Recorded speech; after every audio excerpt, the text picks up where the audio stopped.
નમસ્કાર વિદ્યાર્થી મિત્રો, સ્વાગત છે તમારું યુટ્યુબ ચેનલ MWP એજ્યુકેશનમાં। અહીં આપણે જોવાના છે ધોરણ નંબર 9 માટેની દ્વિતીય એકમ કસોટીનું વિજ્ઞાન વિષયનું સંપૂર્ણ પેપર સોલ્યુશન। તો દરેક વિદ્યાર્થી ખાસ નોંધ લે અને સોલ્યુશનને અંત સુધી અવશ્ય નિહાળે। તો જોઈએ સેક્શન નંબર A ની વાત, જેમાં તમને એક એક ગુણના 9 પ્રશ્ન પૂછ્યા છે। પહેલો છે કે દૂધની શુદ્ધતા માપવા માટેનું સાધન કયું છે? તો જવાબ આવશે લેક્ટોમીટર।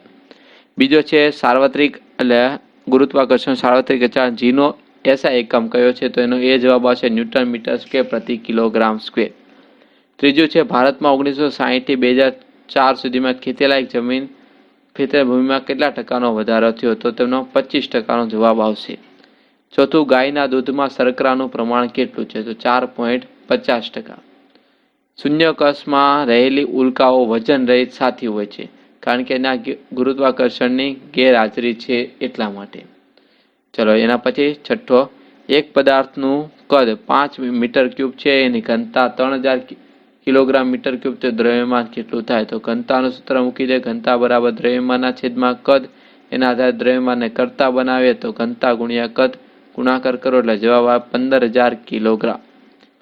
ખરીફ પાક એટલે શું? ઉદાહરણ આપો કે જે પાક આપણે વર્ષા ઋતુમાં ઉગાડીએ તેને કેવો પાક કહેવાય? ખરીફ પાક કહેવાય છે। એમાં ડાંગર, મકાઈ અને તુવેર આવશે। 8મો સવાલ, ખોરાકના મુખ્ય ઘટક અને તેની અગત્યતા જણાવો। તો મુખ્ય ઘટકમાં કયો છે? પ્રોટીન છે, કાર્બોદિત છે, ચરબી છે, વિટામિન છે, તે બધા।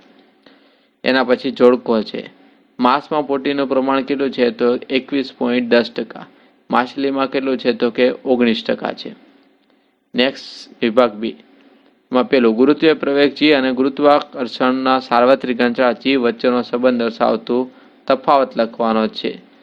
G એનું મૂલ્ય બધી જગ્યાએ અલગ અલગ હોય છે, જ્યારે કેપિટલ G નું મૂલ્ય બધી જગ્યાએ કેવું હોય છે? અચળ છે। G નું મૂલ્ય અચળાંક નથી, જ્યારે સાર્વત્રિક G નું મૂલ્ય અચળાંક છે।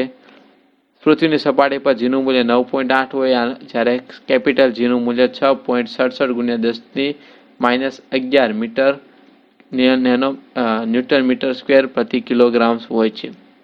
એના પછી 11મો સવાલ છે, જાતે લખવાનું છે કે આંતરપાક કે આંતરખેડ અને પાકની ફેરબદલીથી શું થાય? ખેડૂતને કયા લાભ થાય તે આપણે જણાવવાના છે। 12મો સવાલ જોઈએ, પશુપાલનથી શું લાભ થાય? તેમાં ખેતીના ઉપયોગી પ્રાણી સારી જાત મળે, તેમના દુગ્ધ સ્ત્રવણનો સારો વિકાસ થાય એટલે દૂધ ઉત્પાદનમાં ગુણવત્તા વધારી શકાય, ઊંચી ગુણવત્તાવાળું માંસ મળે છે, આર્થિક લાભ પણ આપણને મળે છે। નેક્સ્ટ છે 13મો સવાલ, સેન્દ્રિય ખાતર। તો સેન્દ્રિય ખાતર એ કાર્બનિક પદાર્થોની માત્રા વધારે છે, તે જમીનને અલ્પ પ્રમાણમાં પોષક તત્વો આપે છે। સેન્દ્રિય ખાતરોને પ્રાણીઓના મળ અને વનસ્પતિના કચરાના અવિઘટન અને વિઘટનથી તૈયાર કરવામાં આવે છે। જમીનને પોષક તત્વો અને કાર્બનિક પદાર્થોની પરિપૂર્ણ કરે છે અને ભૂમિની ફળદ્રુપતામાં કરે છે વધારો, અને જેતા જમીનમાં પાણી રાખવાની જળ સંગ્રહ ક્ષમતામાં પણ કરે છે વધારો।